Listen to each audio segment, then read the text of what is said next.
마트, 마감 전, 습관처럼 스마트폰으로 로또 번호를 확인했다. 첫 세 숫자가 맞았을 때 나는 눈을 헛것을 보았나 의심했다. 네 번째, 다섯 번째, 그리고 마지막 보너스 번호까지 일치하는 순간 내 손에 들려있던 바코드 스캐너가 쨍그랑 소리를 내며 바닥에 떨어졌다. 화면에 뜬 1등 당첨금 58억 원. 그 숫자가 눈앞에서 아른거렸다. 손바닥은 온통 땀으로 흥건했다. 옆에 있던 동료가 고개를 내밀었다. 민서 씨, 왜 그래요? 무슨 일 있어요? 아니에요. 괜찮아요. 나는 서둘러 스마트폰 화면을 껐다. 심장이 터질 것처럼 미친 듯이 뛰었다. 퇴근 후 버스를 타고 집으로 가는 길, 차가운 밤바람을 맞고서야 정신이 조금 들었다. 이 돈을 시어머니 최순자 여사가 알게 된다면 아마 내 등골까지 다 뽑아 먹으려 들 것이다. 아파트 단지 입구에 도착하자마자 가로등 아래 서 계신 엄마가 보였다. 엄마 손에는 천 가방이 들려 있었다. 결혼 3년 동안 내 월급 통장은 시어머니가 관리해준다는 명목으로 가져갔다. 매달 나에게 주는 용도는 고작 20만 원. 시누이 준이는 3일에 한 번 꼴로 물건을 빌려가서는 단 한 번도 돌려준 적이 없었다. 하지만은 무슨 하지만, 엄마는 속옷을 내 가방에 쑤셔 넣었다. 이 돈은 네가 허리 펴고 살 수 있는 미천이야. 정신 똑바로 차리고 아무한테도 뺏기지 마. 마침 그때 전화가 울렸다. 남편 박준호였다. 여보세요? 민서야, 왜 아직 안 와? 그의 목소리는 조금 다급했다. 이제 막 퇴근했어. 거의 다 왔어. 엄마가 200만 원 가져오래. 저녁에 갈비찜 해야 한다고. 그가 말을 채 끝내기도 전에 옆에서 시어머니가 소리치는 게 들렸다. 꾸물거리지 말고 빨리 오라고 해. 또 밖에서 돈 허투루 쓰는 거 아니야? 나는 스마트폰을 쥔 손에 힘을 주었다. 손가락 마디가 하얗게 질렸다. 엄마가 나를 쏘아보며 말했다. 얼른 올라가. 티내지 말고 통장 잘 숨겼지? 내일 당첨금 찾으러 가자. 나는 비밀 주머니가 달린 속옷으로 갈아입고 통장을 넣었다. 통장 모서리가 가슴을 찔러 답답했다. 엄마가 내 등을 두드려 주었다. 괜찮아. 엄마가 여기서 기다릴게. 집에 올라가 문을 두드리니 남편 준호가 문을 열었다. 시어머니는 소파에 앉아 오징어를 씹고 있었고 시누이 준이는 그 옆에 누워 스마트폰을 보고 있었다. 돈은? 최 여사는 고개도 들지 않고 물었다. 이번 달 월급 아직 안 나와서 지금 50만 원밖에 없어요. 나는 지갑에서 돈을 꺼내 탁자 위에 올려놓았다. 50만 원? 그녀는 오징어 다리를 바닥에 뱉으며 말했다. 거지 동량 주는 거냐? 또 친정에 갖다 바쳤지? 아니에요. 나는 부엌으로 향했다. 저녁 준비할게요. 저녁은 무슨 저녁? 그녀가 벌떡 일어섰다. 준이 내일 남자친구랑 데이트해야 하니까 일단 친정에 가서 200만 원만 빌려와. 나는 옷자락을 움켜쥐었다. 속옷 주머니 속 통장이 뜨거운 인두처럼 느껴졌다. 이런 생활은 정말이지 지긋지긋했다. 친정에 가서 빌려오라고. 나는 걸음을 멈추고 시어머니를 돌아봤다. 그녀는 다리를 꼬고 앉아 오징어 껍질을 바닥에 아무렇게나 뱉고 있었다. 준이는 스마트폰에서 고개를 들며 입꼬리를 비죽였다. 오빠랑 첫 데이트인데 너무 초라하게 갈 순 없잖아요. 내일인데 왜 우리 집에서 돈을 내야 해요? 나는 옷자락을 꽉 쥐었다. 통장 모서리가 가슴을 아프게 찔렀다. 뭐라고? 최 여사는 오징어 접시를 탁자에 내던졌다. 네가 우리 박씨 집안에 시집 왔으면 우리 식구야. 네 친정돈이 우리 돈이지. 그럼 누구 돈이냐? 그건 우리 부모님 노후 자금이에요. 손톱이 손바닥을 파고들었다. 빌리려거든 직접 가서 빌리세요. 어쭈. 이 죽일 년이. 그녀가 일어나 내 머리채를 잡으려 했다. 준호가 급히 막아섰다. 엄마, 진정하고 말로 해요. 어우, 말로 해? 최 여사는 아들의 손을 뿌리쳤다. 애초에 쟤네 집이 좀 사는 것 같아서 결혼 허락한 거 아니었으면 내가 너랑 쟤를 결혼시켰을 것 같아? 지금 동생이 돈이 필요하다는데 감히 안 내놔? 나는 준호를 쳐다봤다. 그는 시선을 피했다. 민서야, 그냥 가서 물어보기라도 해봐. 정 안 되면 안 돼요. 내가 그의 말을 끊었다. 제 월급 통장은 어머님 손에 있고 이번 달 용돈도 제대로 못 받았어요. 제가 빌려줄 돈이 어디 있어요? 이 말은 최 여사의 아픈 곳을 찔렀다. 그녀의 얼굴이 시뻘개졌다. 그 통장 내가 너 대신 관리해주는 게 뭐가 어때서? 네가 돈 함부로 쓸까봐 그런 거지. 함부로 써요? 내가 비웃었다. 지난주에 준이가 새 스마트폰 사달라고 했을 때 그 통장에서 500만 원 빼서 사주셨죠? 준이는 뜨끔한 듯 고개를 숙였다. 하지만 최 여사는 목에 핏대를 세웠다. 그건 네가 형님으로서 당연히 해줘야 할 일이지. 한창 다투고 있는데 초인종이 울렸다. 준호가 문을 열자 옆집 아주머니였다. 손에는 막 끓인 닭곰탕 그릇이 들려 있었다. 무슨 시끄러운 소리가 나서 와봤네. 무슨 일이야? 아주머니는 우리 사이를 훑어보았다. 최 여사는 금세 웃는 얼굴로 바뀌었다. 아이고, 아무것도 아니에요. 민서랑 장난치고 있었어요. 어서 들어오세요. 아주머니? 아주머니는 닭곰탕을 탁자 위에 놓았다. 방금 끓인 건데 좀 맛보라고. 아, 그리고 들었는데 이 동네 재개발될 수도 있다던데. 최 여사의 눈이 반짝였다. 그녀는 아주머니를 소파에 앉혔다. 정말이에요, 아주머니? 누구한테 들으셨어요? 얼마 전에 아파트 방송으로 그러던데. 재산 등록하라고. 아주머니는 국물을 한 숟갈 뜨며 말했다. 댁네 집은 평수도 넓어서 보상금 꽤 나오겠네. 최 여사는 입이 귀에 걸릴 듯 웃다가 갑자기 나를 쳐다봤다. 예, 민서야. 이 재개발 보상금 나오면 우리 더 큰 집으로 이사 가자. 그때 준이도 들어와서 같이 살면 좋겠지? 나는 속으로 기가 찼다. 벌써부터 내 돈에 손댈 궁리를 하는구나. 내가 대답하기도 전에 그녀가 말을 이었다. 그런데 말이야, 우리 준이가 곧 결혼할지도 모르는데 집이 없으면 안 되지. 네가 혼수로 해온 그 아파트 어차피 비어있잖아.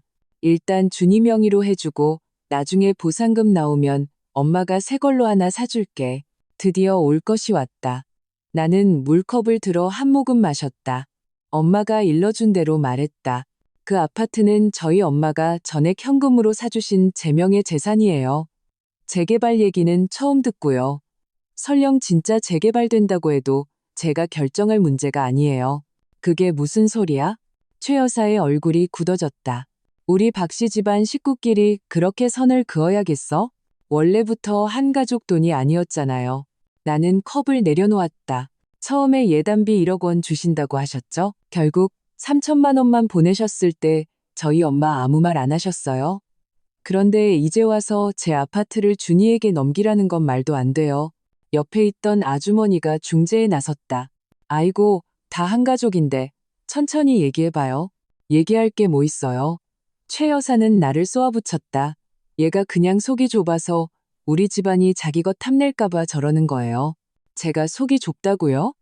나는 냉소했다. 지난 3년간 어머님께 드린 제 월급만 해도 1억 원은 좋게 넘을 거예요.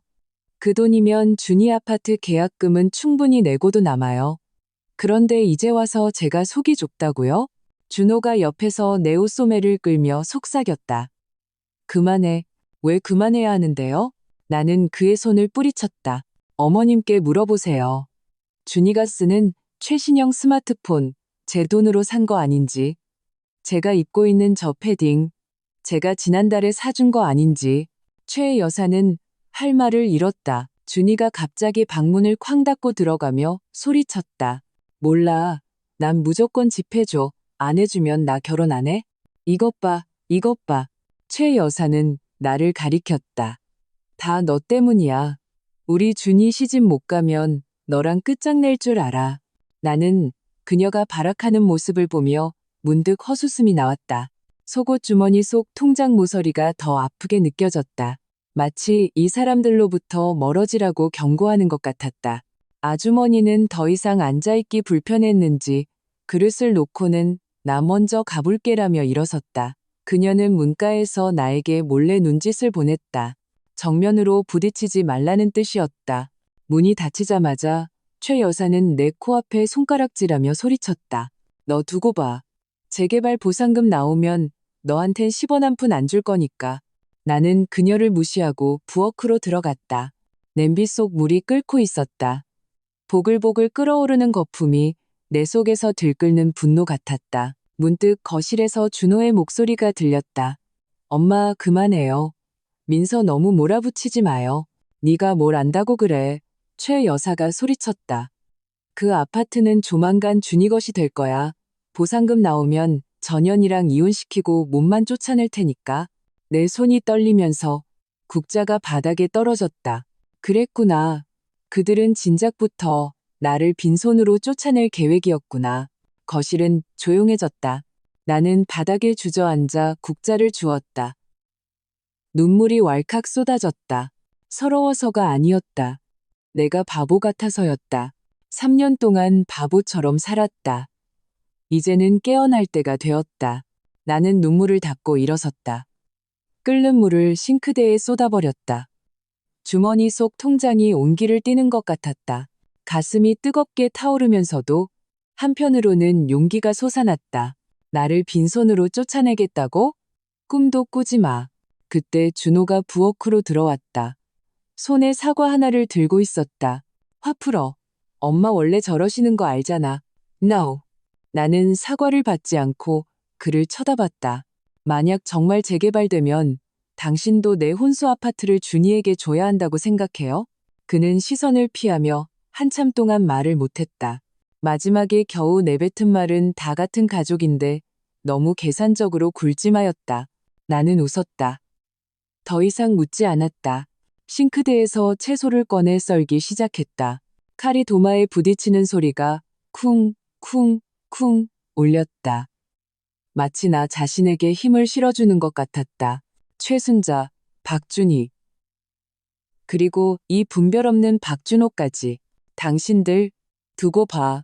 더 이상 당신들한테 당하고만 살지는 않을 거야. 채소를 썰고 있는데 스마트폰이 울렸다. 엄마에게서 온 카카오톡 메시지였다. 내일 오전 9시. 신분증이랑 통장 챙겨서 와. 엄마랑 같이 당첨금 찾으러 가자. 나는 화면을 보며 손가락으로 두 글자를 쳤다. 알았어. 창밖으로 달빛이 쏟아져 들어와 도마 위 채소를 환하게 비췄다. 내일은 새로운 날이 될 것이다. 다음 날 아침 나는 알람보다 일찍 눈을 떴다. 창밖은 아직 어둑했다. 거실은 쥐 죽은 듯 조용했다. 나는 살금살금 일어나 속옷 주머니를 더듬었다.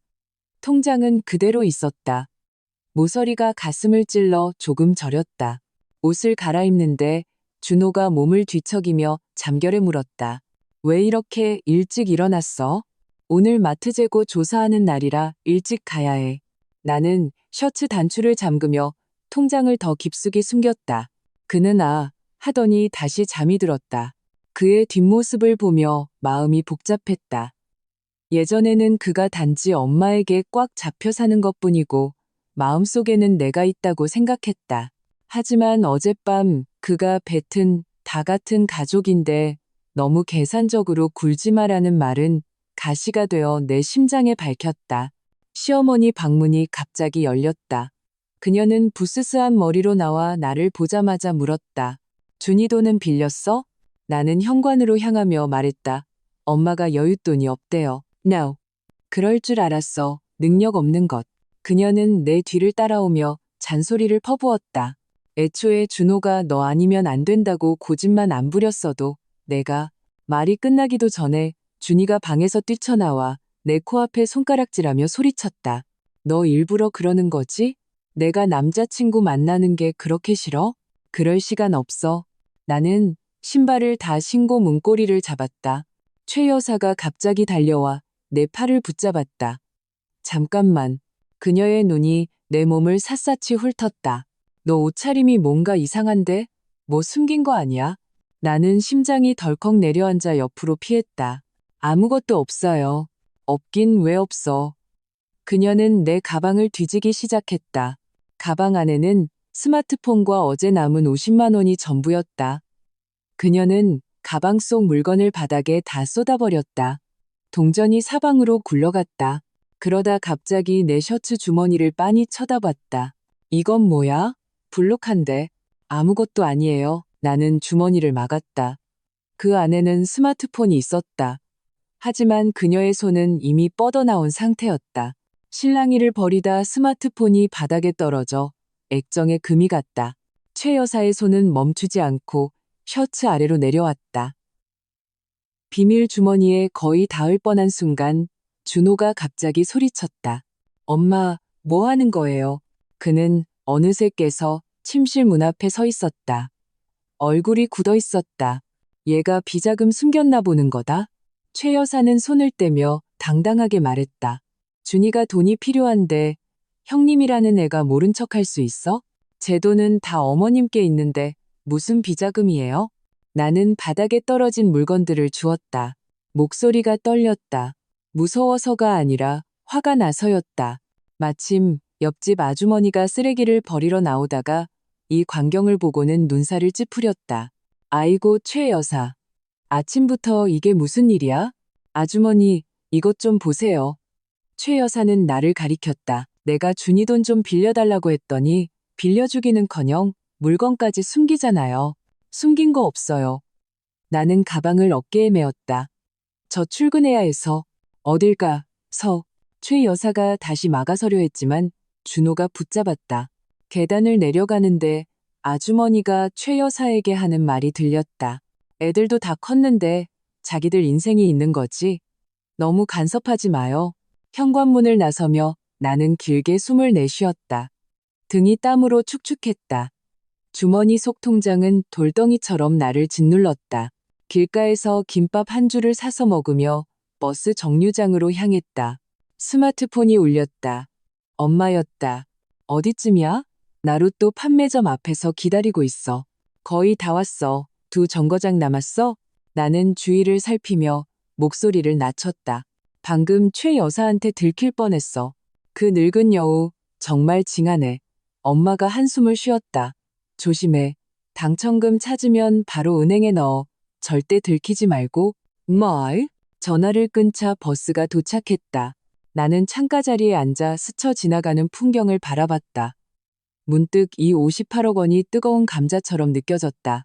예전에는 돈이 생기면 최 여사가 나를 좀 더 예뻐해 줄까, 준호가 좀 더 당당해질까 기대했다.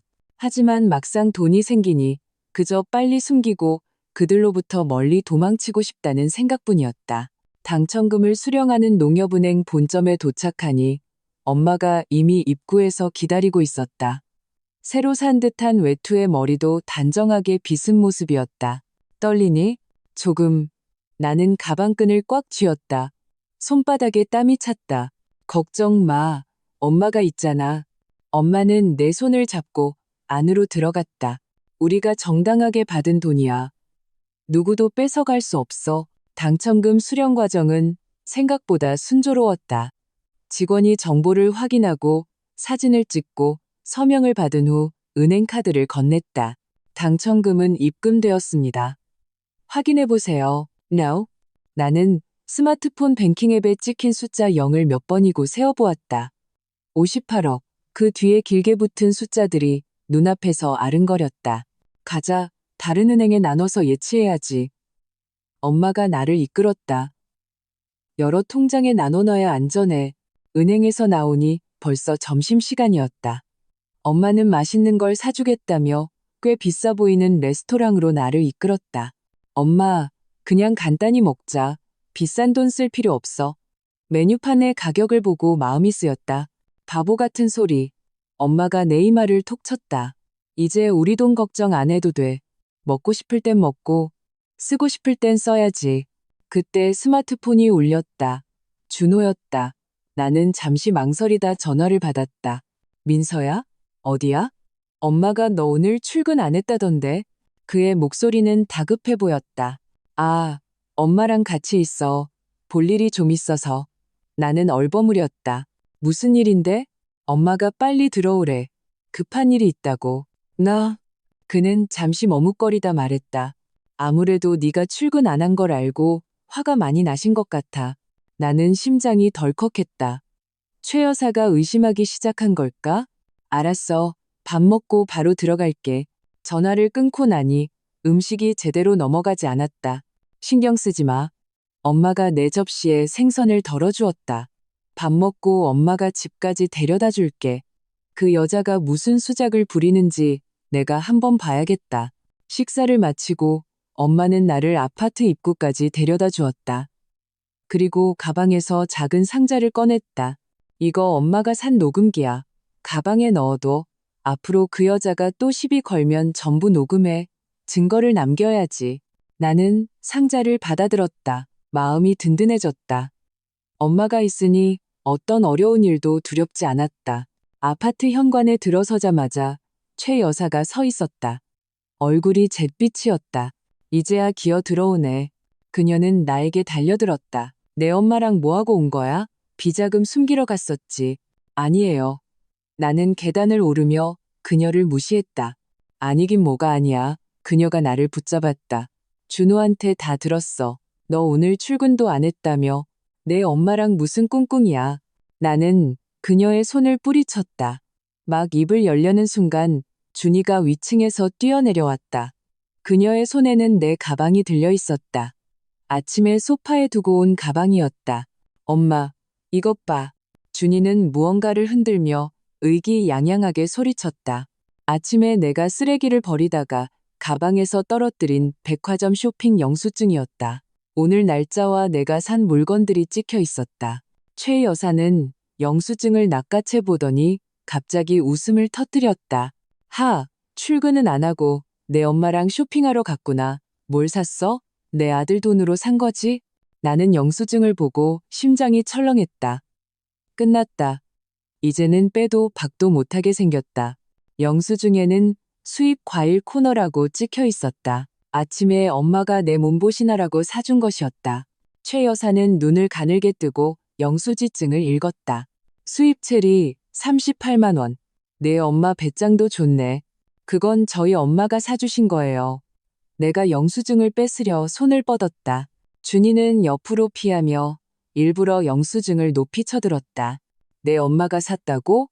최 여사는 무릎을 치며 웃었다. 내 엄마 돈이 내 돈이고 내 돈이 우리 박씨 집안 돈이지? 그 궤변에 머리가 지끈거렸다. 준호가 위층에서 내려오며 손을 비볐다. 엄마, 민서가 그냥 넌 닥쳐. 최 여사는 그를 쏘아붙였다.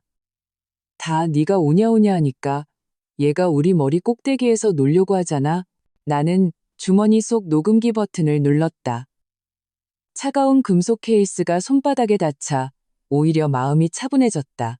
이건 저희 엄마가 퇴직금으로 사주신 거예요. 박씨 집안과는 아무 상관없어요. 상관없어? 그녀가 갑자기 내 셔츠를 잡아당겼다. 그럼 네가 입고 있는 이 옷은 내 아들 돈으로 산 거 아니야? 실랑이를 벌이는 와중에 속옷 주머니 속 통장 모서리가 살을 파고들었다. 나는 그녀를 거세게 밀쳤다. 손대지 마세요. 최 여사는 중심을 잃고 바닥에 주저앉았다. 그리고는 무릎을 치며 울기 시작했다. 아이고, 나 죽네. 며느리가 시어머니를 때려요. 그녀의 울음소리에 복도의 센서등이 켜졌다. 이웃 몇몇이 고개를 내밀고 구경했다. 옆집 아주머니가 급히 내려와 그녀를 부축했다. 최 여사, 일어나요. 남들 다 보는데 이게 뭐예요? 안 일어나. 그녀는 아주머니의 손을 뿌리쳤다. 오늘 제가 월급 통장 안 내놓으면 나 여기서 죽을 거야? 나는 그녀가 발악하는 모습을 보며 기가 막혔다. 준호가 내 팔을 붙잡았다. 민서야, 그냥 잘못했다고 해. 엄마 원래 저러시잖아. 내가 뭘 잘못했는데요? 왜 내가 사과해야 해요? 나는 그의 손을 뿌리치고 아래층으로 향했다. 이 집, 이제는 신물이 났다. 어딜까? 최 여사는 바닥에서 벌떡 일어났다. 도망갈 생각 마. 나는 그녀를 무시하고 그대로 아파트 현관을 나섰다. 주머니 속 스마트폰이 진동했다. 엄마에게서 온 카카오톡 메시지였다. 집에 도착했니? 나는 아파트 화단 옆에 서서 답장을 보냈다. 아니, 붙잡혔어. 쇼핑 영수증을 받나 봐. 메시지를 보내자마자 엄마에게서 전화가 왔다. 그 사람들하고 싸우지 마. 지금 당장 이리 와. 아빠더러 데리러 오라고 할게. 아니야, 내가 갈게. 나는 위층을 올려다봤다. 최 여사가 베란다 난간에 매달려 나를 노려보고 있었다. 마치 먹잇감을 노리는 암탉 같았다. 전화를 끊고 택시를 잡았다. 백미러로 준호가 내 이름을 부르며 쫓아나오는 모습이 보였다. 그의 뒤에서는 최 여사가 발을 동동 구르며 욕을 퍼붓고 있었다. 친정에 도착하니 엄마가 건물 아래에서 기다리고 있었다. 손에는 보온병이 들려 있었다. 어서 들어가. 아빠가 국 끓여놨어. 어우. 거실에서는 아빠가 은행 카드 하나를 멍하니 바라보고 있었다. 내가 들어오자 안경을 고쳐 쓰셨다. 정말 당첨금이 들어온 거냐? 나는 고개를 끄덕이며 스마트폰 뱅킹 화면을 보여드렸다. 아빠는 0을 3번이나 세어보시더니 갑자기 무릎을 탁 쳤다. 세상에. 여보, 엄마가 아빠를 쏘아보았다. 조용히 해요. 아빠는 급히 입을 막고는 베란다를 가리켰다. 커튼 잘 쳤는지 한번 봐야겠다. 따뜻한 국을 한 그릇 마시고 나서 나는 엄마에게 방금 있었던 일을 전부 이야기했다. 엄마는 이야기를 다 듣고는 국그릇을 식탁에 내려놓았다. 잘했어. 진작 그 집구석에서 나왔어야지. 그런데 제 가방이 아직 그 집에 있어요. 500만 원 현금이 생각났다. 엄마가 비상금으로 쓰라고 준 돈이었다. 가방은 됐어. 엄마는 서랍에서 새 가방을 꺼냈다. 갈아입을 옷이랑 다 챙겨놨어. 그리고 이것도. 엄마는 묵직한 철제 상자를 내밀었다. 열어보니 소형 금고였다. 열쇠는 빨간 끈에 묶여 있었다. 여기다 통장 넣어둬. 비밀번호는 내 생일이야. 엄마는 열쇠를 내 손에 쥐어주었다. 오늘 밤은 여기서 자. 내일 엄마랑 같이 가서 내 짐 찾아오자. 그리고 할 말도 똑똑히 하고. 나는 차가운 금고를 만지며 아침에 시선을 피하던 준호의 눈빛을 떠올렸다. 마음속에 남아있던 작은 망설임이 완전히 사라졌다. 다음 날 아침 엄마와 함께 시댁으로 향했다. 아파트 아래에 도착하자 준이가 쓰레기통을 뒤지고 있는 게 보였다. 우리를 보자마자 소리쳤다. 엄마, 김민서 왔어. 최 여사가 복도에서 뛰쳐나왔다. 손에는 내 가방이 들려 있었다. 이제야 오네. 어제 쓴 38만 원 당장 내놔. 그건 우리 엄마가 사준 거라고 했잖아요. 나는 가방을 달라고 손을 내밀었다. 제 물건 돌려주세요. 돌려줘? 그녀는 가방을 등 뒤로 숨겼다. 월급 통장부터 내놔. 안 그러면 한 발짝도 못 나가. 엄마가 내 앞을 막아서며 나섰다. 최 여사, 적당히 좀 하시죠. 민서 월급 통장은 민서가 관리하는 게 당연한 거 아니에요? 댁이 무슨 상관이야? 최 여사는 눈을 흘겼다. 이건 우리 집안 일이야. 당신이 나설 때가 아니라고. 내 딸 일이니까 내가 상관해야지. 엄마는 스마트폰을 꺼내 녹음 파일을 틀었다. 어제 내가 보냈던 싸움 녹음이었다. 한 번만 더 말도 안 되는 소리 하면 이거 아파트 주민 단톡방에 다 뿌려버릴 테니까.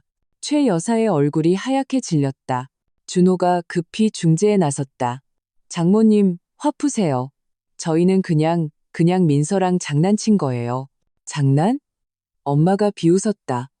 38만 원짜리 과일값으로 시비 걸어서 내 딸 월급 통장 뺏으려는 게 장난이라고?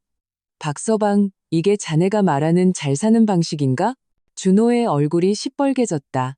최 여사가 계속 버티려 하자 뒤에 있던 옆집 아주머니가 그녀의 옷소매를 잡아당겼다.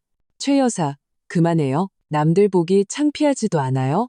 그녀는 그제야 마지못해 가방을 나에게 던졌다. 재수 없는 년. 나는 가방을 열어 확인했다. 현금은 그대로 있었고 스마트폰 액정은 깨졌지만 작동은 됐다. 막 지퍼를 잠그는데 준이가 갑자기 소리쳤다. 엄마, 재개발 사무소에서 사람 나왔어. 최 여사의 눈이 반짝 빛났다. 그녀는 우리와 싸울 겨를도 없이 아파트 입구로 달려갔다. 엄마는 내 손을 잡고 반대 방향으로 향했다. 신경 쓰지 마. 우리 집으로 가자. 집으로 가는 길에 나는 통장을 속옷 주머니에서 꺼내 금고에 넣었다. 철컥 하고 금고가 잠기는 소리에 마음이 놓였다. 아, 맞다. 갑자기 생각난 게 있었다.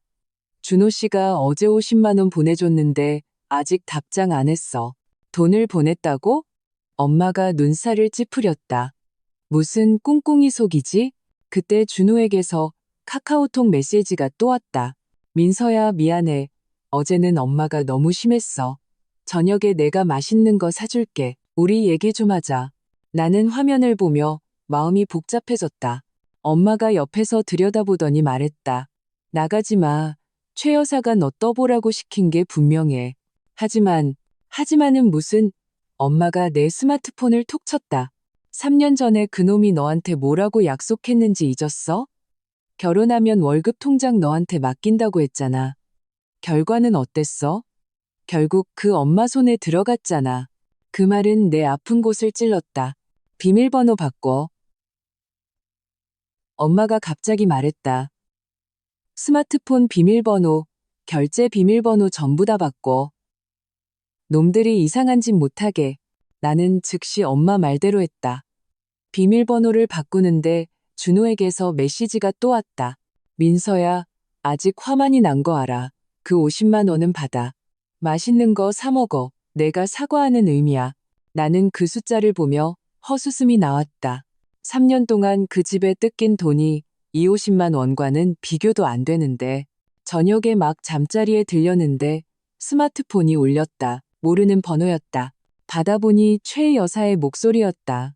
김민서, 당장 좀 와봐. 준이 결혼할 남자가 예단비로 5천만 원을 달래. 네가 일단 좀 내. 나는 스마트폰을 쥔 손에 힘을 주었다. 이 가족은 정말 탐욕이 끝이 없구나. 5천만 원이요. 나는 수화기에 대고 비웃었다. 차라리 은행을 터시죠. 최 여사는 전화기 너머로 악을 썼다. 김민서, 좋게 말할 때 들어. 준이 이 결혼 깨지면 내가 내 가죽을 벗겨버릴 테니까. 해볼 테면 해보세요. 나는 그대로 전화를 끊고 번호를 차단했다.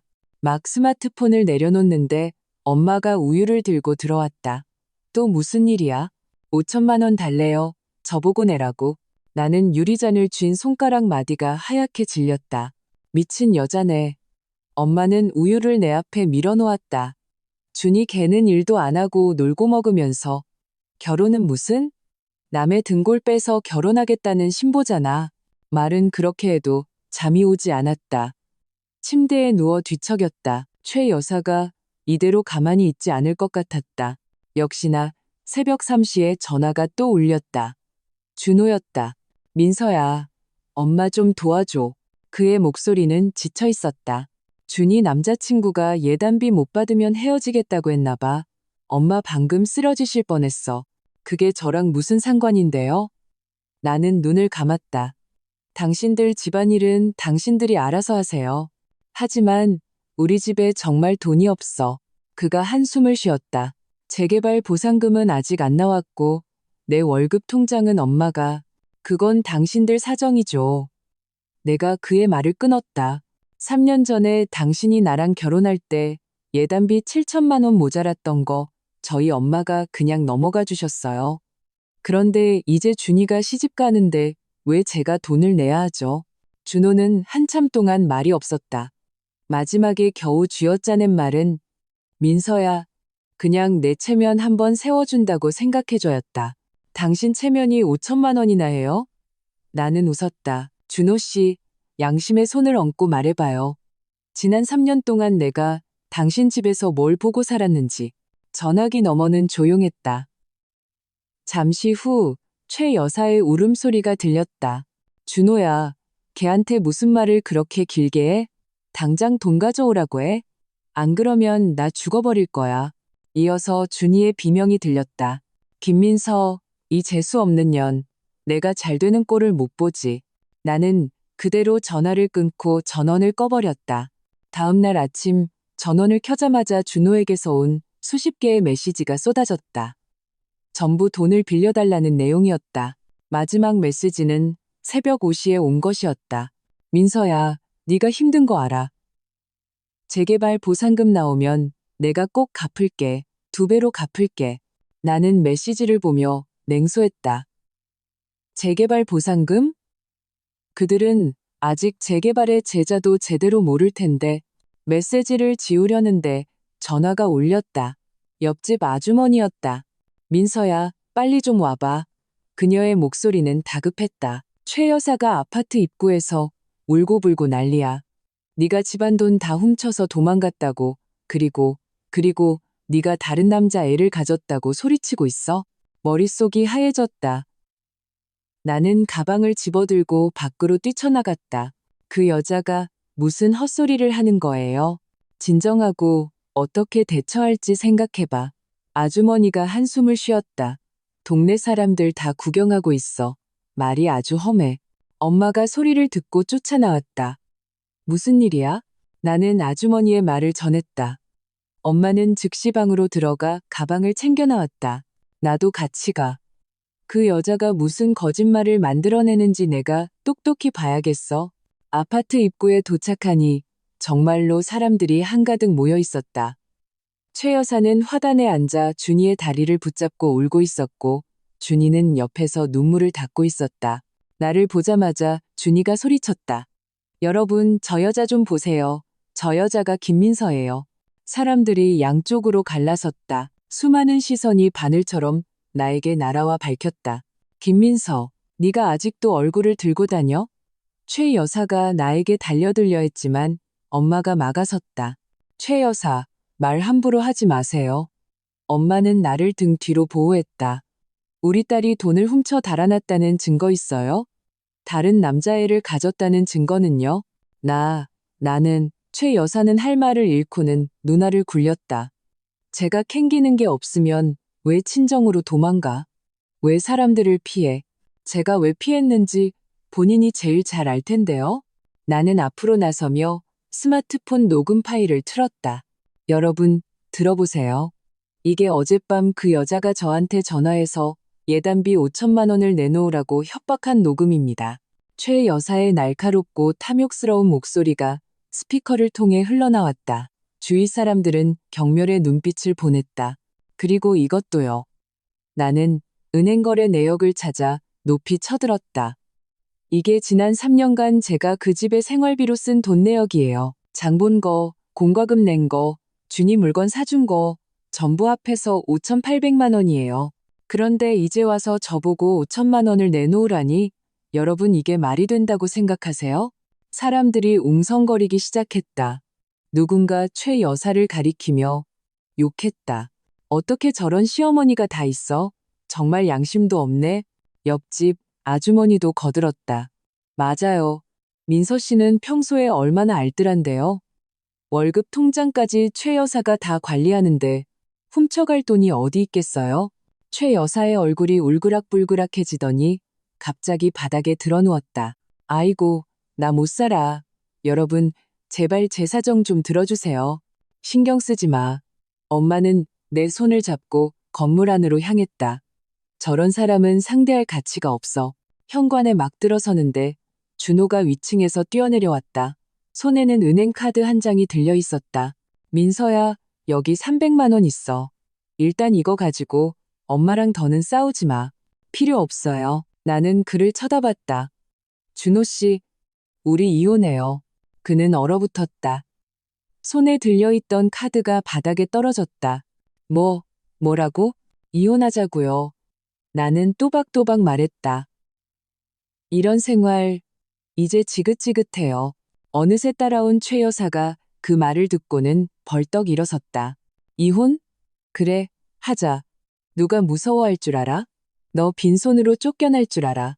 그건 법원이 판단하겠죠. 나는 바닥에 떨어진 카드를 주워 준호에게 쥐어주었다. 이 돈은 당신이나 쓰세요. 그리고는 뒤돌아 계단을 내려갔다. 등 뒤로 최 여사의 저주와 준호의 한숨소리가 들렸다. 집에 돌아오자 엄마가 물었다. 정말 마음 정한 거니? 네. 나는 금고를 열어 그 안에 통장을 만졌다. 더 이상 그 사람들과 엮이고 싶지 않아요. 잘 생각했다. 엄마는 아빠에게 전화했다.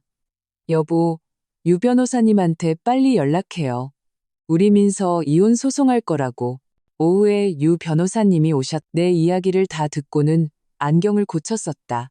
이런 경우 월급 통장을 시어머니가 관리했다는 사실과 혼수 아파트가 혼전 재산이라는 걸 증명하면 이혼 시 본인 재산을 되찾을 수 있습니다. 그럼 재개발 보상금은요? 나는 최 여사가 입에 달고 살던 그 보상금이 생각났다. 만약 보상금이 혼인기간 중에 나온다면 부부 공동재산에 해당됩니다. 하지만 상대방의 귀책 사유가 있으므로 재산 분할 시 더 유리한 판결을 요구할 수 있습니다. 유 변호사님은 수첩에 무언가를 적었다. 다만 그 집에서 지속적으로 착취당했다는 증거가 필요합니다. 나는 스마트폰을 꺼내 그동안의 녹음 파일을 전부 들려드렸다. 그는 다 듣고는 고개를 끄덕였다. 이것들 모두 중요한 증거가 됩니다. 그때 준호에게서 카카오톡 메시지가 왔다. 민서야, 엄마가 잘못했대. 집에 돌아와. 재개발 보상금 나오면 1억 원 준대. 나는 냉소하며 메시지를 엄마에게 보여주었다. 엄마는 혀를 찼다. 시간 벌려는 수작이네. 너를 붙잡아 놨다가 보상금 나오면 바로 쫓아내려는 속셈이야. 어떻게 답장할까요? 답장하지 마세요. 유 변호사님이 말했다. 그들을 초조하게 만들어야 합니다. 지금은 이혼을 위해 더 많은 증거를 수집하는 데 집중해야 합니다. 저녁에 마트에 물건을 사러 갔다가 입구에서 준이와 그녀의 남자친구를 마주쳤다. 그 남자는 인상이 험악했다. 나를 보자마자 물었다. 당신이 김민서야? 준이가 그러는데 돈 많다며. 왜 예단비 안 내놔? 제가 돈이 있든 없든 당신들과는 상관없어요. 나는 마트 안으로 들어가려 했다. 당신들 일은 당신들이 알아서 하세요. 어이, 이 여자가 그냥 가려고 하네? 준이 남자친구가 내 앞을 막아섰다. 예단비 안 내놓고 그냥 갈 생각 마. 나는 한 걸음 물러서며 스마트폰으로 동영상을 찍기 시작했다. 뭐 하는 거예요? 사람들 많은데 폭력이라도 쓰시게요? 그의 손이 허공에서 멈칫했다. 준이가 급히 그를 말렸다. 오빠, 그냥 가자. 저 여자 상대하지 마. 나는 그들의 뒷모습을 보며 심장이 철렁했다. 저 남자는 딱 봐도 좋은 사람이 아니었다. 준이가 저런 사람과 엮였다가 무슨 일을 당할지 모른다. 그때 전화가 울렸다. 옆집 아주머니였다. 민서야, 아파트 주민 단톡방 좀 봐봐. 최 여사가 내 사진 올리고 너 사기꾼이라고 난리야. 나는 서둘러 단톡방에 들어갔다. 정말로 최 여사가 내 사진과 함께 글을 올려놓았다. 여러분 조심하세요. 이 여자는 사기 결혼으로 돈을 뜯어내고 지금은 돈을 훔쳐 달아났습니다. 심지어 다른 남자의 아이까지 임신했습니다. 아래에는 몇몇 사람들이 동조하는 댓글을 달아놓았다. 나는 스마트폰을 쥔 손이 부들부들 떨렸다. 최순자, 정말 해도 해도 너무하네. 단톡방의 메시지들은 들불처럼 번져나갔다. 어쩐지 딱 봐도 보통 내기가 아니더라. 저런 여자는 아파트에서 쫓아내야 한다는 글들이 올라왔다. 나는 화면을 노려보며 분노로 떨었다. 손톱이 손바닥을 깊게 파고들었다. 그런 거에 신경 쓰지 마.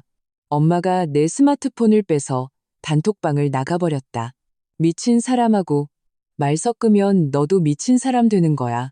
하지만 저렇게 나를 모욕하는데 오히려 잘 됐지. 엄마는 녹음기를 켰다. 이것도 전부 증거야.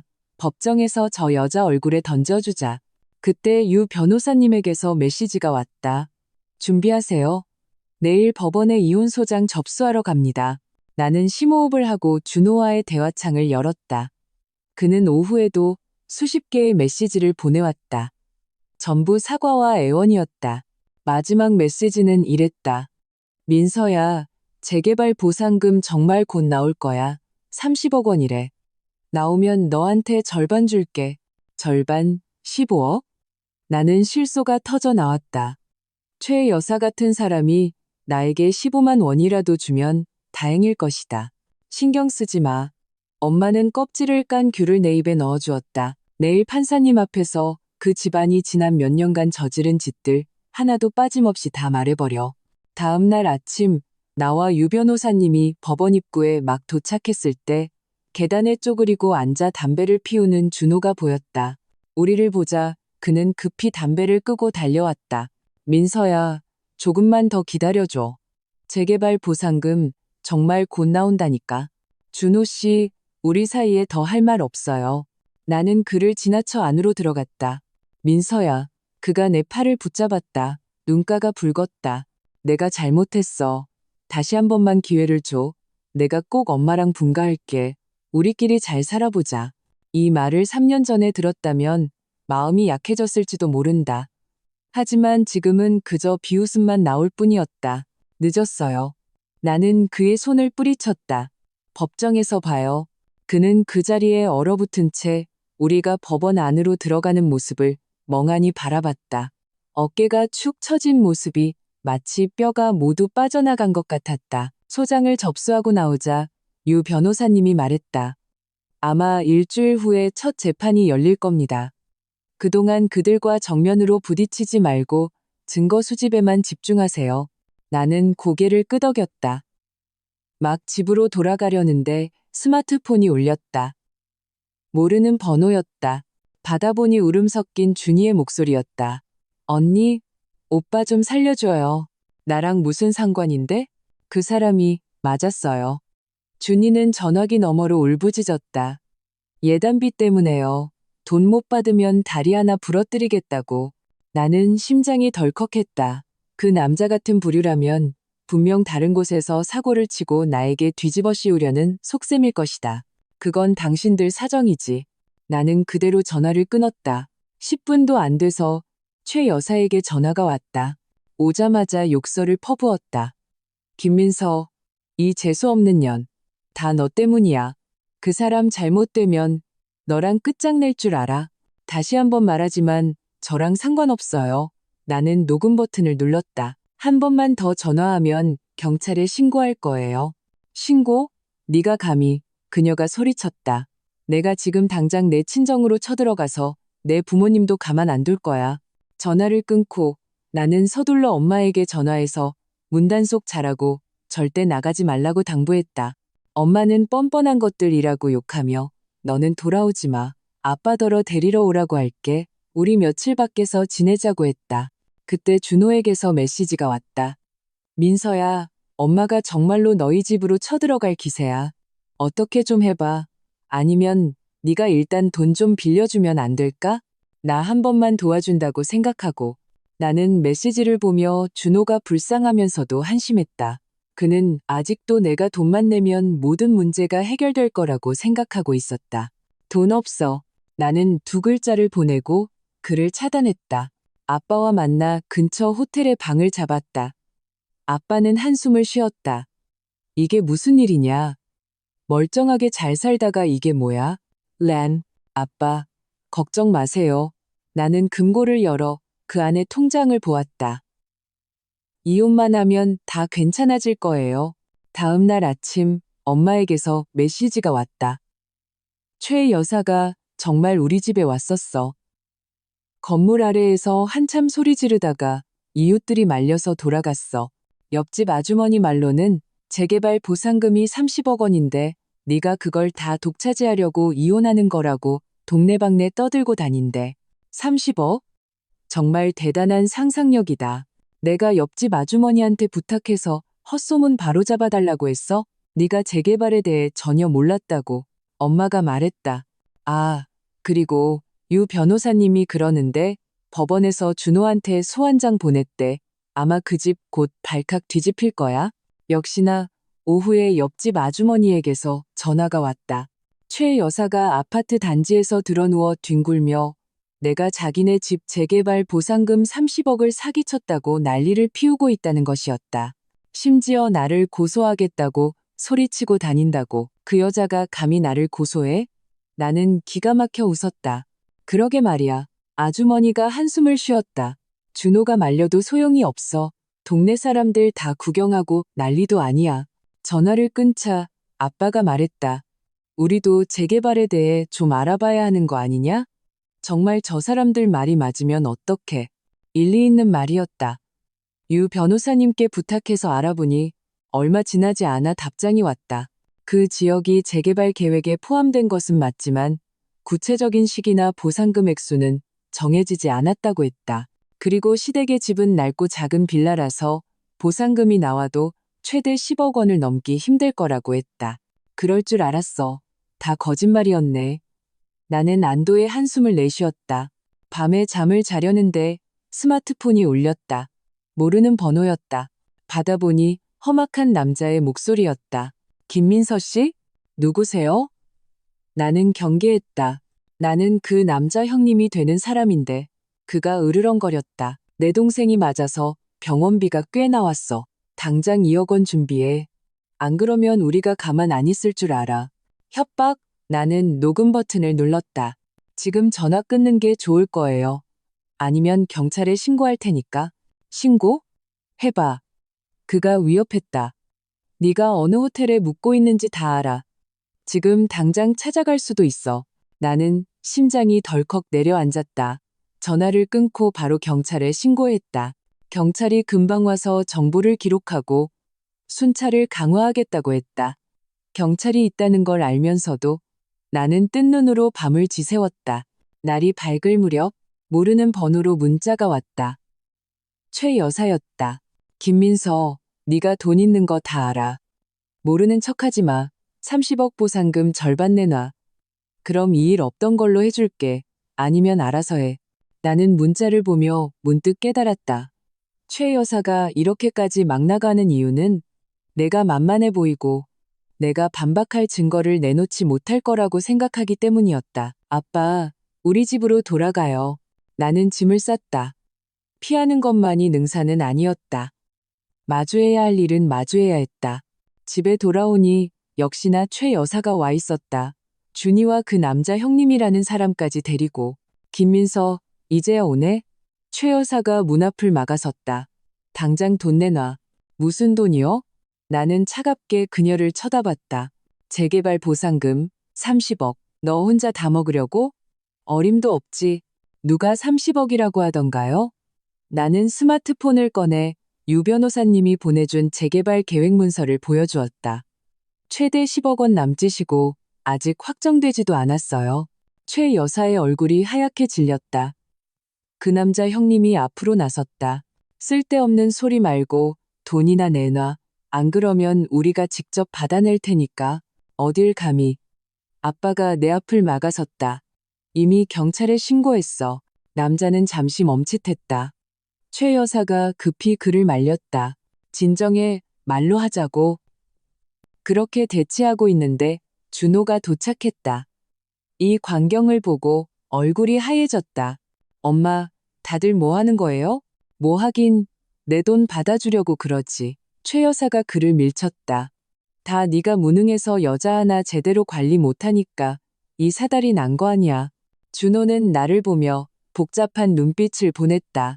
민서야, 정말 이렇게까지 해야겠어? 이렇게 만든 건 당신들이에요. 나는 그를 쳐다봤다. 준호 씨, 내가 마지막으로 물을게요. 지난 3년 동안 내가 당신들한테 뭘 그렇게 잘못했죠? 그는 고개를 숙인 채 아무 말도 못했다. 잘 들으세요. 나는 목소리를 높였다. 나한테 돈을 받아내고 싶으면 법원 판결을 받아오세요.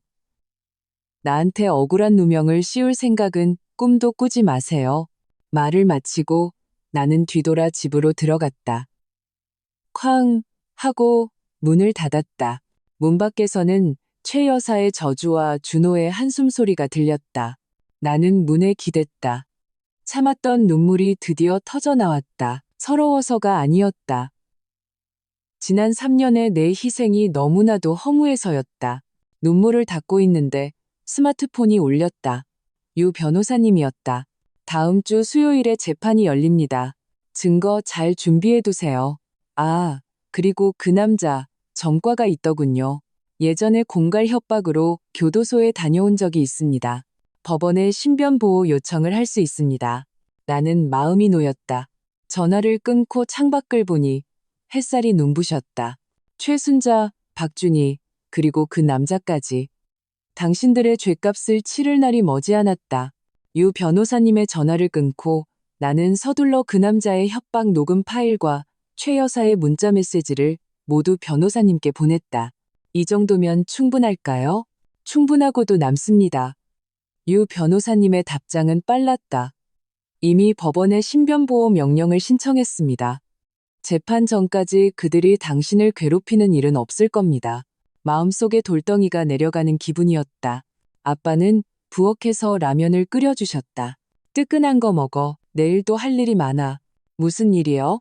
통장을 새 카드로 옮겨야지. 아빠는 내 그릇에 계란을 하나 더 넣어주셨다. 유 변호사님이 그러는데 혼전 재산은 혼후 재산과 완전히 분리하는 게 좋대. 나중에 저 사람들이 딴소리 못하게. 일리 있는 말이었다. 다음 날 아침 아빠와 함께 은행에 갔다. 58억 원을 새로 개설한 계좌로 옮기고 통장 원본은 은행 대여금고에 보관했다. 주머니에는 보관증만 챙겼다. 보관증 모서리가 허벅지를 찔러 조금 아팠지만 그 어떤 것보다 마음을 든든하게 해주었다. 은행을 막 나서는데 계단에 쪼그리고 앉아있는 준호가 보였다. 눈가가 팬더처럼 검게 변해 있었다. 나를 보자 그는 벌떡 일어섰다. 민서야, 제발 부탁이야. 그가 내 손목을 잡았다. 손톱이 살을 파고들었다. 그 남자 형님들이 나를 고소하겠대. 내가 너를 비호했다고. 뭘 고소하는데요?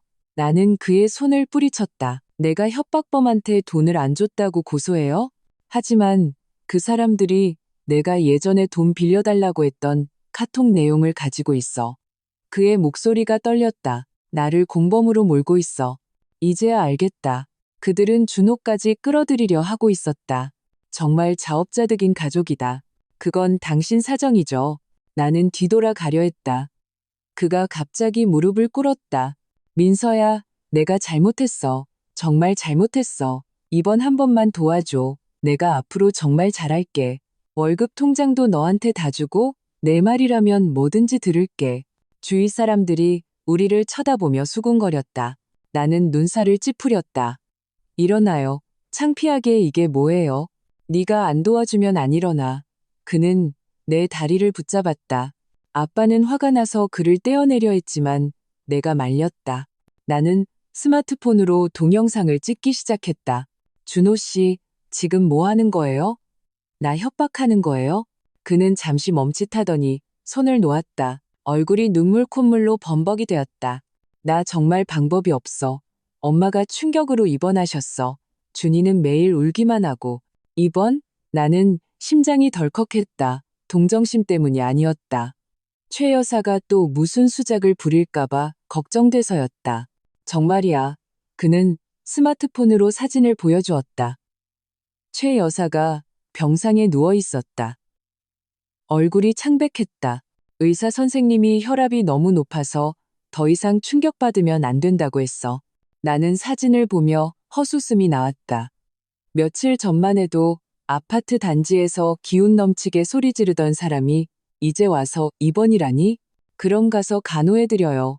나는 스마트폰을 집어넣었다. 나한테 말해봤자 소용없어요. 하지만 돈이 없잖아. 없어요. 나는 단호하게 말했다. 당신한테 조금이라도 자존심이 남아있다면 스스로 해결할 방법을 찾아요. 언제까지 남한테 기댈 거예요?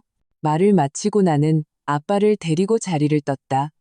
등 뒤로 준호의 울음소리가 들렸다. 김민서, 너 후회할 거야. 후회? 지금 내가 가장 후회하는 건 눈이 멀어 당신과 결혼했던 거야.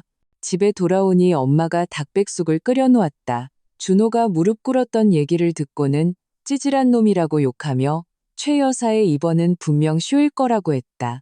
알아. 그래서 그냥 무시했어. 잘했어. 엄마가 고개를 끄덕였다. 아, 유 변호사님이 그러는데 그 협박범들 경찰이 주시하고 있대. 아마 더 이상 소란은 못 피울 거야. 역시나 그 후 며칠은 조용했다. 옆집 아주머니 말로는 최 여사가 병원에서 얌전히 지내고 있고 준호가 매일 간호하고 있다고 했다. 준이는 어디로 갔는지 보이지 않는다고. 재판 전날 유 변호사님이 집에 와서 재판 전략을 논의했다. 최 여사가 분명 재개발 보상금 얘기를 꺼낼 테니 우리는 모르는 일이라고 잡아떼고 증거만 제시하면 된다고 했다. 나는 긴장된 마음으로 고개를 끄덕였다. 긴장하지 마세요. 유 변호사님이 웃었다. 우리가 이기는 싸움인데 뭐가 두렵습니까? 게다가 우리에겐 비장의 무기도 있습니다. 비장의 무기요? 이겁니다. 그가 서류한 뭉치를 꺼냈다. 제가 조사해보니 최 여사가 몇 년 전에 그 빌라를 담보로 5억 원을 대출받아서 준이 사업 자금으로 썼더군요. 결과는 아시다시피 다 날렸고요. 지금 그 집은 아직도 담보 상태입니다. 설령 보상금이 나와도 은행 빚부터 갚아야 합니다. 내 눈이 반짝였다. 정말 희소식이었다. 최 여사는 매일 그 낡은 빌라가 30억이 될 거라고 자랑하고 다녔는데 실제로는 이미 그녀가 다 탕진해버린 것이었다. 그게 정말입니까? 아빠가 벌떡 일어섰다. 확실합니다. 유 변호사님은 서류를 우리에게 건넸다. 은행 담보 대출 기록입니다. 빼도 박도 못하는 증거죠. 나는 서류를 보며 통쾌함을 느꼈다. 최 여사는 내 돈을 빼앗으려고 온갖 수작을 부렸는데 정작 자신의 재산은 이미 바닥나 있었다니. 잘됐다. 엄마가 손뼉을 쳤다. 내일 그 여자가 어떻게 나오는지 한번 보자고. 밤에 잠이 오지 않았다. 문득 주머니에 넣어둔 보관증이 생각났다. 서둘러 꺼내 금고에 넣었다. 금속이 부딪히는 작은 소리가 조용한 밤에 유난히 크게 들렸다. 나는 금고를 만지며 다짐했다. 내일 반드시 이겨야 한다. 다음 날 아침 나와 유 변호사님이 법원에 도착하자 준호와 최 여사가 이미 입구에서 기다리고 있었다. 최 여사는 정말로 입원한 게 아니었다. 아주 멀쩡해 보였다. 나를 보자 눈을 흘겼다. 재판이 시작되자 최 여사는 울고불고 난리를 치며 내가 얼마나 불효막심한지 어떻게 30억 재개발 보상금을 독차지하려고 하는지에 대해 떠들어댔다. 유 변호사님은 그녀가 말을 마칠 때까지 기다렸다가 차분하게 재개발 계획 문서를 제출했다. 판사님, 조사 결과에 따르면 해당 지역의 보상금은 최대 10억 원 남짓이며 아직 확정되지도 않았습니다. 또한 피고 측의 주택은 이미 담보로 잡혀 있어 보상금이 나오더라도 은행 대출금부터 상환해야 합니다. 그는 담보 기록을 판사에게 제출했다. 최 여사의 얼굴이 하얗게 질렸다. 그녀는 소리쳤다. 거짓말이야. 저건 가짜라고. 가짜인지 아닌지는 판사님께서 은행에 확인해 보시면 될 일입니다. 유 변호사님은 태연했다. 판사는 눈살을 찌푸리며 최 여사와 준호를 번갈아 쳐다봤다. 준호는 고개를 숙인 채 아무 말도 하지 못했다. 이어서 유 변호사님은 내가 지난 3년간 쓴 생활비 내역, 최 여사의 협박 녹음, 협박범의 녹취록 등을 차례로 제출했다. 증거는 명백했다. 최 여사의 거짓말은 하나씩 무너져 내렸다. 그녀는 의자에 주저앉아 더 이상 아무 말도 하지 못했다. 마지막으로 판사는 휴정을 선언하고 추후 선고하겠다고 했다. 법원을 나서자 최 여사가 나에게 달려들어 때리려 했지만 법원 경위에게 제지당했다. 그녀는 나를 가리키며 소리쳤다. 김민서, 너 천벌받을 거야. 나는 그녀를 무시하고 유 변호사님과 함께 자리를 떴다. 몸 위로 쏟아지는 햇살이 따스했다. 나는 자유가 머지않았음을 직감했다.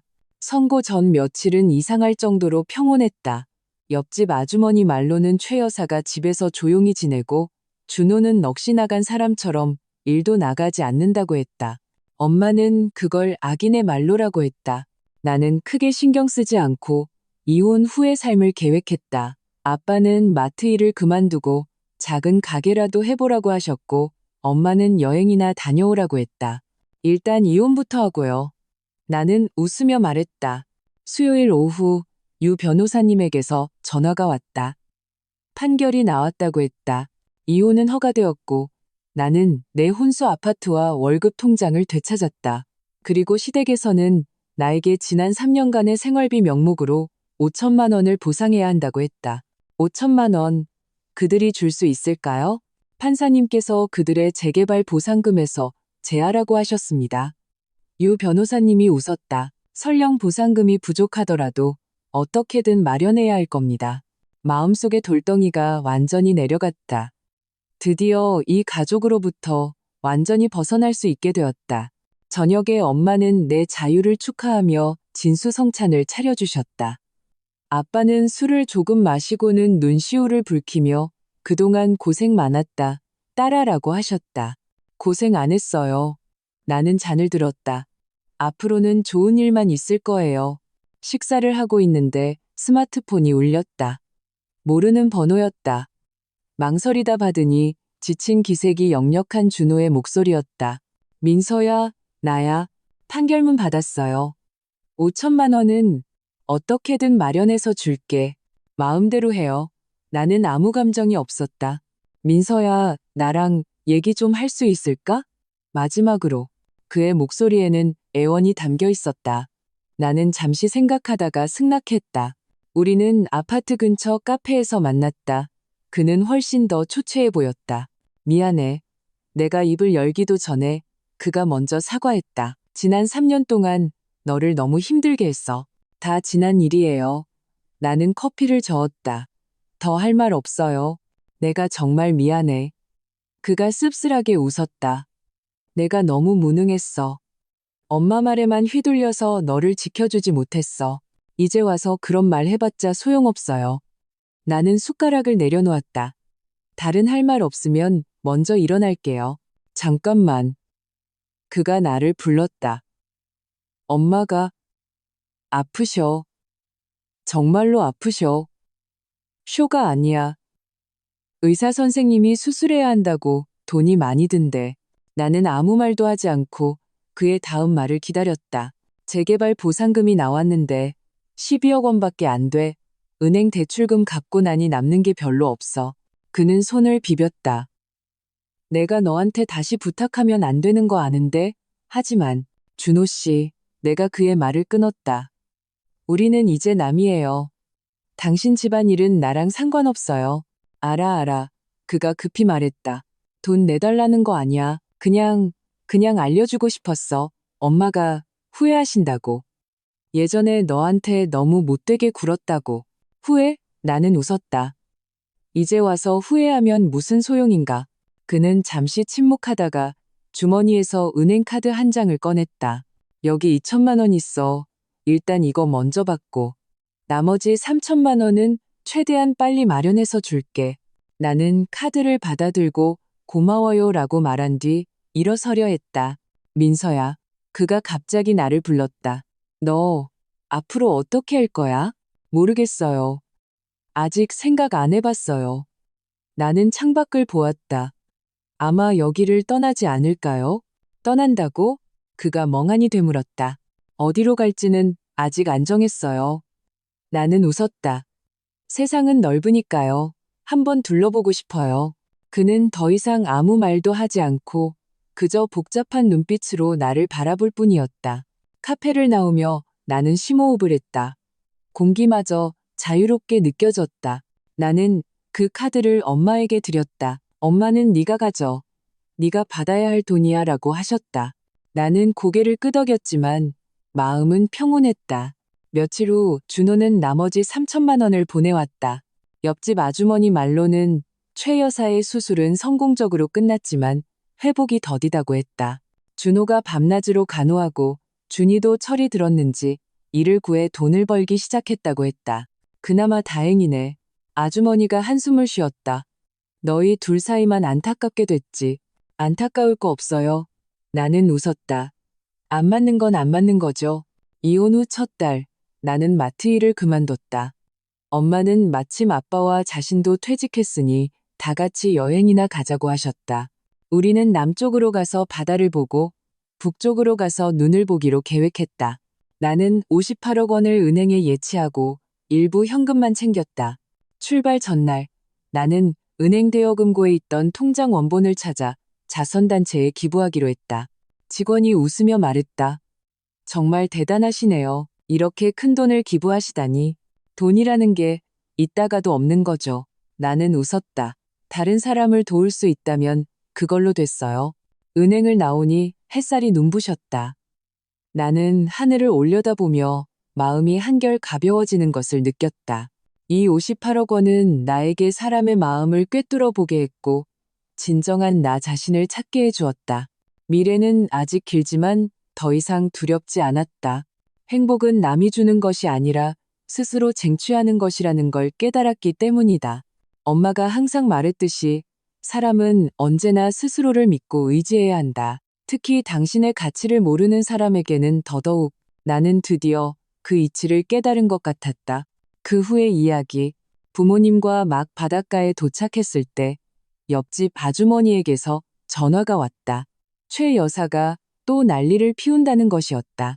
판결문을 들고 우리 집에 쳐들어가 내가 재개발 보상금을 사기쳤다고 소리 지르며 고소하겠다고 협박한다는 것이었다. 나는 쓴웃음을 지었다. 최 여사, 정말 본성은 변하지 않는구나. 짠 내섞인 바닷바람이 얼굴을 스쳤다. 엄마 사진을 막 찍어주고 나니 주머니 속 스마트폰이 미친 듯이 진동했다. 아주머니의 목소리가 전화기 너머로 터져 나왔다. 민서야, 최 여사가 내 집 현관문 부술 기세야. 판결문 들고 복도에서 소리 지르고 있어. 네가 가짜 증거로 판사를 속였다고. 아빠가 스마트폰을 낚아채 소리쳤다. 그 여자가 감히. 나는 뜨거워진 스마트폰을 쥔 채 멀리서 넘실대는 파도를 보며 문득 웃음이 나왔다. 저 할머니 정말 기운도 좋다. 수술한 지 얼마나 됐다고 저렇게 소란을 피우다니. 엄마, 아빠, 호텔에서 기다리고 계세요. 나는 가방에 선글라스를 챙겨 넣었다. 제가 가서 처리할게요. 나도 같이 가. 엄마가 내 팔을 붙잡았다. 그 여자가 또 무슨 새로운 거짓말을 만들어내는지 내가 똑똑히 봐야겠어. 택시를 타고 아파트로 돌아가는데 멀리서부터 최 여사의 울부짖는 소리가 들렸다. 현관 앞에는 건물 주민 절반은 모여있는 듯했다. 준호는 나무 밑에 쪼그리고 앉아 담배를 피우고 있었다. 김민서, 이 사기꾼년. 최 여사는 나를 보자마자 판결문을 흔들며 달려들었다. 증거 위조. 이 재개발 보상금은 30억인데 네가 다 숨겼잖아. 나는 몸을 피하며 가방에서 녹음기를 꺼내 재생 버튼을 눌렀다. 지난번 재판에서 판사님이 증거를 낭독하는 목소리였다. 은행 담보 기록 번호까지 똑똑히 들렸다. 여러분, 들어보세요. 나는 녹음기를 높이 쳐들었다. 법원에서 이미 다 조사 끝난 일이에요. 저 집 담보로 5억 원 대출받았고 보상금은 은행 빚부터 갚아야 한다고요. 사람들 사이에서 혀를 차는 소리가 들렸다. 이게 무슨 망신이야. 아주머니가 끼어들었다. 최 여사, 그만해요. 동네 사람들 다 보는데. 보긴 뭘 봐. 최 여사는 판결문을 바닥에 내던졌다. 쟤는 사기꾼이야. 제 로또 50억 당첨됐다고. 그러니까 변호사 살 돈도 있고 판사 매수할 돈도 있었던 거지? 나는 심장이 덜컥 내려앉았다. 그걸 어떻게 알았지? 준호가 갑자기 자리에서 일어섰다. 핏발선 눈으로 나를 쳐다봤다. 너 정말 50억 당첨됐어? 그랬구나. 준호가 말한 거였어. 나는 부인하지 않았다. 허리를 숙여 판결문을 주워 먼지를 털었다. 내가 얼마에 당첨됐든 그게 당신들과 무슨 상관인데요? 이건 이혼 소송이지 로또 당첨금 분할 소송이 아니잖아요. 왜 상관이 없어. 최 여사가 내 가방을 낚아채려 달려들었다. 그 돈은 내 아들 몫이 절반이야. 너희가 이혼하기 전에 당첨된 거잖아. 나는 한 걸음 물러섰다. 가방 속 보관증이 갈비뼈를 아프게 찔렀다. 이 할머니, 준호 입에서 정보를 캐내고 밤새 민법을 뒤져본 게 분명했다. 여러분, 들어보세요. 나는 구경하는 이웃들을 향해 목소리를 높였다. 결혼 3년 동안 제 월급 통장은 저 여자 손에 있었고 저는 매달 20만 원으로 살았어요. 그런데 이제 와서 제가 당첨되니 그 돈이 자기네 집 돈이라고 하네요.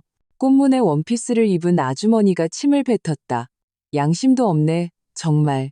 최 여사는 막무가내였다. 갑자기 내 다리를 붙잡고 울부짖었다.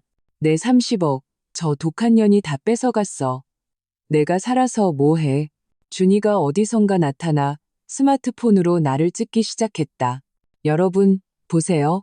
수십억 부자가 가난한 척 사기 결혼했어요. 나는 손으로 얼굴을 가렸다. 속에서 불이 치밀어 올랐다. 막 소리를 지르려는데 유 변호사님에게서 전화가 왔다. 그들과 엮이지 마세요. 그의 목소리는 차분했다. 방금 소식 들었는데 그 협박범들 잡혔답니다.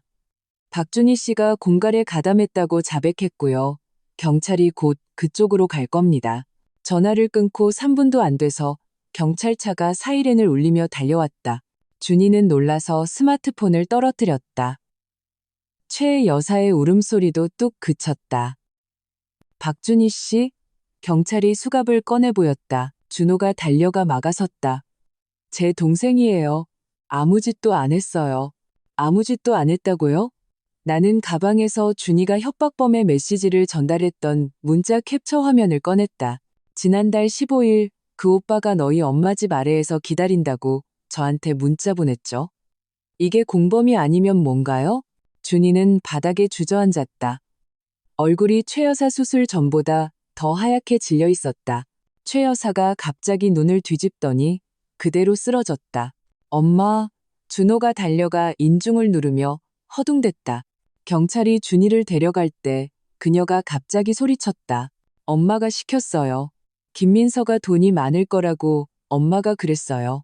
사람들이 웅성거렸다. 나는 구급차에 실려가는 최 여사를 보며 이 모든 상황이 한편의 부조리극 같다고 생각했다. 옆집 아주머니가 내 손을 잡으며 한숨을 쉬었다. 이게 다 무슨 일이냐. 호텔로 돌아오니 아빠가 바다가 보이는 창가에서 담배를 피우고 있었다. 다 처리됐어? 네. 나는 보관증을 금고에 넣었다. 준이는 체포됐고 최 여사는 또 입원했어요. 엄마는 사과를 깎으며 말했다. 자업자득이지.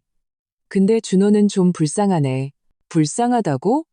나는 나무 밑에 쪼그리고 앉아있던 그의 모습을 떠올렸다. 아무 감정도 느껴지지 않았다. 길은 스스로 선택하는 것이다. 다음 날 아침 준호에게서 문자 메시지가 왔다. 미안하다, 민서야.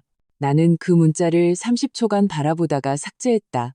준이가 구속된 소식은 날개 돋친 듯 동네에 퍼졌다. 아주머니는 매일같이 카톡을 보내왔다. 최 여사가 병원에서 매일 준호를 욕하고 준호는 양쪽에서 치어 넋이 나갔다고 했다. 아빠가 옆에서 듣고는 신문을 내려놓으며 말했다. 그 5천만 원 그냥 돌려주는 게 어떠냐? 왜요? 엄마가 껍질을 깐 자몽을 내 입에 넣어주었다. 그건 법원에서 판결한 보상금이에요. 걔가 받아야 할 뻘이라고요. 그때 유 변호사님에게서 전화가 왔다. 김민서 씨, 박준호 씨가 방금 저를 찾아왔습니다. 준희 씨의 일로 당신과 만나고 싶다고 하더군요. 시간 없어요. 그가 당신에게 필요한 물건을 가지고 있다고 합니다. 유 변호사님이 잠시 뜸을 들였다. 당신 시어머니의 증거 위조에 관한 겁니다. 나는 빵을 씹던 동작을 멈췄다. 증거 위조? 카페에서 만난 준호는 해골처럼 말라 있었다. 그는 서류 봉투 하나를 내밀었다. 안에는 몇 장의 카톡 대화 내용이 인쇄되어 있었다. 이건 엄마랑 엄마의 먼 친척 형이랑 나눈 대화 내용이야. 그의 목소리는 사포처럼 거칠었다. 그 사채업자 형 말이야. 엄마가 그 형한테 네가 도박빚을 졌다는 가짜 차용증을 만들어달라고 했어. 성공하면 1억 원을 주겠다고 하면서 나는 대화 내용을 넘기며 손끝이 차가워지는 것을 느꼈다. 왜 이걸 나한테 알려주는 거죠? 준호는 씁쓸하게 웃었다. 준이를 구하고 싶어서 경찰이 그러는데 준이가 협박당해서 한 일이라는 걸 증명하면 감형받을 수 있을지도 모른대. 그게 준이랑 무슨 상관인데요? 엄마가 그랬어. 그는 주먹을 꽉 쥐었다.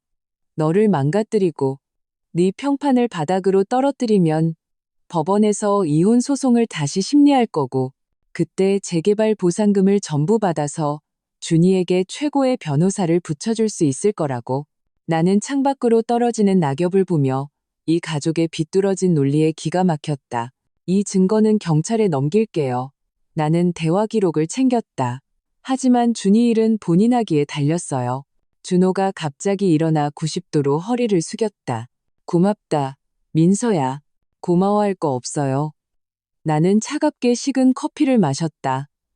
난 누구에게도 빚지고 싶지 않을 뿐이에요. 카페를 나올 때 가을바람이 낙엽을 몰아와 얼굴을 스쳤다. 며칠 후 준이는 감형을 받아 집행유예로 풀려났다는 소식이 들렸다. 최 여사의 사채업자 친척은 증거 위조 혐의로 구속되었다. 나는 부모님과 함께 살새 집을 보러 다녔다. 바다가 보이는 마당이 있는 집이었다. 계약서에 도장을 찍던 날 문득 준호가 생각났다. 그는 이제 어떻게 살고 있을까? 그의 소식은 옆집 아주머니를 통해 간간히 들려왔다. 최 여사는 병원에서 퇴원했지만 충격으로 거동이 불편해졌다고 했다. 준호는 낡은 빌라를 팔아 빚을 갚고 남은 돈으로 작은 월세방을 얻어 어머니를 모시고 산다고 했다. 준이는 집행유예 기간 중에 또 사고를 쳐서 결국 다시 수감되었다고 했다. 나는 더 이상 그들의 소식에 마음 쓰지 않았다. 새 집으로 이사하고 나는 작은 동네 슈퍼를 열었다. 민선의 슈퍼. 개업식 날 동네 사람들이 모여 축하해 주었다. 엄마와 아빠는 그 누구보다 기뻐했다. 한창 바쁜데 누군가 뒤에서 나를 불렀다. 돌아보니 준호였다. 그는 예전보다 더 야위었지만 눈빛은 오히려 차분해 보였다. 손에는 낡은 청 가방이 들려 있었다. 이거, 그가 가방을 내밀었다. 네가 결혼 생활 동안 썼던 영수증, 엄마가 다 모아뒀더라고. 그리고 이건 법원에서 판결한 5천만 원이야. 늦어서 미안해. 나는 가방 안을 들여다봤다. 꼬깃꼬깃한 영수증 뭉치와 돈 봉투가 들어있었다. 필요 없어요. 아니, 받아줘. 그는 내 손에 가방을 쥐어주었다. 그리고 정말 미안했다. 그는 뒤돌아 걸어갔다. 그의 뒷모습이 저무는 햇살 속으로 사라질 때까지 나는 그 자리에 서 있었다. 집에 돌아와 영수증 뭉치를 펼쳐보았다. 3년의 세월이 그 안에 고스란히 담겨 있었다. 나는 영수증들을 불에 태웠다. 제가 바람에 흩날리는 것을 보며 나는 과거와 완벽하게 작별했다. 5천만 원은 다시 자선단체에 기부했다. 어느 날 슈퍼에서 일하고 있는데 TV 뉴스에서 낯익은 얼굴이 보였다. 준호였다. 그는 화재 현장에서 아이를 구한 의인으로 소개되고 있었다. 인터뷰에서 그는 담담하게 말했다. 과거에 저는 아주 이기적이고 나약한 사람이었습니다. 한 사람에게 큰 상처를 주었죠. 그 빚을 갚는 마음으로 살고 있습니다. 나는 뉴스를 끄고 창밖을 보았다. 하늘이 유난히 파랗고 맑았다. 어쩌면 이것이 우리 모두에게 가장 좋은 결말일지도 모른다. 나는 금고를 열어 로또 당첨금 보관증을 꺼냈다. 그리고 그것을 내 슈퍼 개업식 날 찍은 가족사진 옆에 나란히 놓았다. 한 장의 종이가 내 인생을 송두리째 바꿔놓았다. 하지만 결국 인생을 만들어가는 것은 돈이 아니라 사람의 마음이라는 것을 나는 이제 안다. 내 인생의 진짜 당첨은 58억 원이 아니라 바로 나 자신을 되찾은 것이었다. 슈퍼의 체인점이 5번째로 문을 열었을 때 나는 한 통의 문자를 받았다. 남쪽 지방에서 봉사하며 살고 있습니다. 잘 지내길 바랍니다. 발신인은 박준호였다. 나는 30초간 화면을 바라보다가 메시지를 삭제했다. 석양이 슈퍼의 통유리창에 부딪혀 민선의 슈퍼 간판을 금빛으로 물들였다. 나는 계산대 뒤 금고를 만지며 엄마가 자주 하던 말을 떠올렸다. 인생은 저금통 같은 거야. 네가 뭘 넣느냐에 따라 나중에 꺼낼 수 있는 게 달라지지. 나는 웃었다. 나의 진짜 인생은 이제 막 시작되었으니까.